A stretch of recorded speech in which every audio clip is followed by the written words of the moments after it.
Polls show the overwhelming majority of Canadians in all parts of the country do not want to be part of the United States. Angus Reid Institute says 90% of us would not support joining the U.S. But who are the other 10%? And why do they want to be part of the States? An online search leads me to Ryan Hemsley. How did you feel when you heard Donald Trump say Canada should be the 51st state? I was very excited. I've been dreaming about it since I was a kid. I don't actually believe that it's going to be a 51st state, but I do think it's an idea for a broader union between us. Hemsley is 33 and just moved to Victoria from Calgary. He sells cars for a living and thinks he would be better off financially if Canada joined the U.S. I know that just based on my work ethic, how hard I work, if I were to pay less taxes and have more access to trade and business opportunities, I know that I would be able to make more money. Hemsley likes Trump, and he likes the way unelected billionaire Elon Musk is gutting government services. Would you want that chaos to come here to Canada? Well, it has to, because we have to fix it somehow. I'd much rather the chaos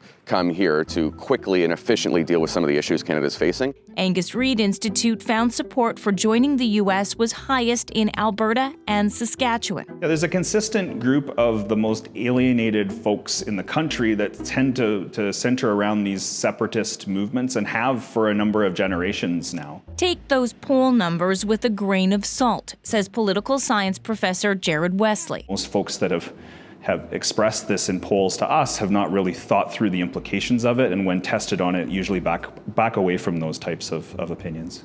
There is overlap between people who support joining the U.S. and the separatist movement in Western Canada. This billboard and boat in Alberta was paid for by a group associated with the Wexit movement. Longtime Alberta separatist leader Peter Downing now supports joining the United States. He says Canada should join the U.S. to guarantee security, especially in the Arctic. The Americans do not want to pay for global defense anymore. They don't want to be the global policeman anymore.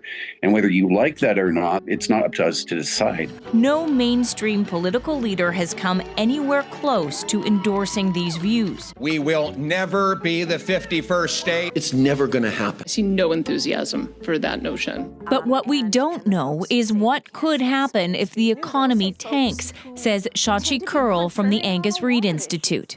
Canadians don't want this, but if we are in a situation where crippling tariffs are imposed and there is no relief over the long term, and or Trump ratchets up the pressure even more, it will give Canadians a moment for pause.